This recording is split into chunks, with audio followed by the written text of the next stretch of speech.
मुकाशवा बाब 11। और मुझे असा की मानिंद एक नापने की लकड़ी दी गई और किसी ने कहा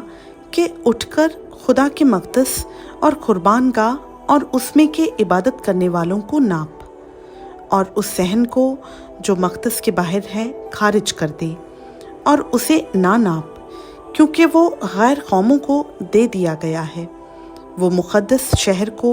42 महीने तक पामाल करेंगे और मैं अपने 2 गवाहों को इख्तियार दूंगा और वो टाट ओढ़े हुए 1260 दिन नबूवत करेंगे।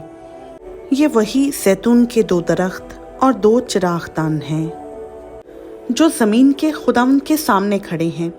और अगर कोई उन्हें ज़रर पहुंचाना चाहता है तो उनके मुंह से आग निकलकर उनके दुश्मनों को खा जाती है, और अगर कोई उन्हें ज़रर पहुंचाना चाहेगा तो वो ज़रूर इसी तरह मारा जाएगा। उनको इख्तियार है कि आसमान को बंद कर दें ताकि उनकी नबूवत के ज़माना में पानी ना बरसे, और पानियों पर इख्तियार है कि उन्हें खून बना डालें, और जितनी दफ़ा चाहें ज़मीन पर हर तरह की आफत लाएं। जब वो अपनी गवाही दे चुकेंगे तो वो हैवान जो अथाह गड्ढे से निकलेगा उनसे लड़कर उन पर गालिब आएगा और उनको मार डालेगा, और उनकी लाशें उस बड़े शहर के बाजार में पड़ी रहेंगी जो रूहानी एतबार से सदूम और मिस्र कहलाता है, जहाँ उनका खुदावंद भी मसलूब हुआ था। और उम्मतों और कबीलों और अहले ज़ुबान और कौमों में से लोग उनकी लाशों को 3.5 दिन तक देखते रहेंगे और उनकी लाशों को क़ब्र में ना रखने देंगे, और ज़मीन के रहने वाले उनके मरने से खुशी मनाएंगे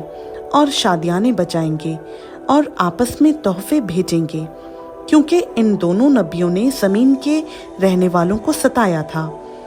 और 3.5 दिन के बाद खुदा की तरफ से उनमें ज़िंदगी की रूह दाखिल हुई और वो अपने पाँव के बल खड़े हो गए, और उनके देखने वालों पर बड़ा खौफ छा गया।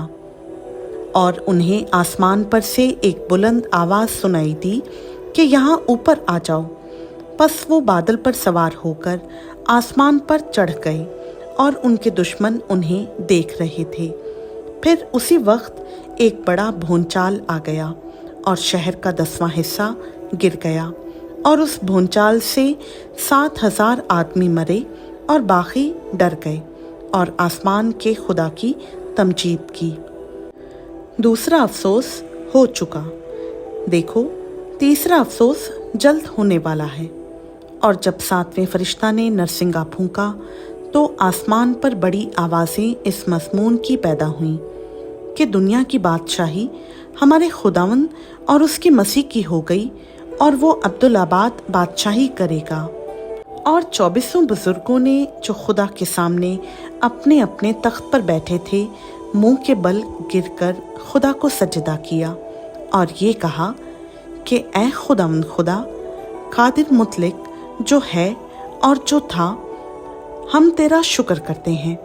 क्योंकि तूने अपनी बड़ी कुदरत को हाथ में लेकर बादशाही की, और कौमों को गुस्सा आया और तेरा गज़ब नाजिल हुआ,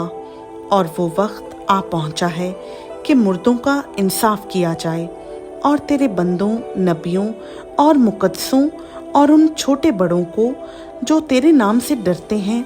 अजर दिया जाए, और ज़मीन के तबाह करने वालों को तबाह किया जाए। और खुदा का जो मक़दस आसमान पर है वो खोला गया, और उसके मक़दस में उसके अहद का संदूक दिखाई दिया, और बिजलियाँ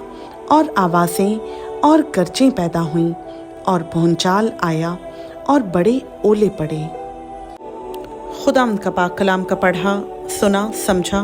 और कबूल किया जाना हम सबों के लिए बाइस बरकत हो। आमीन।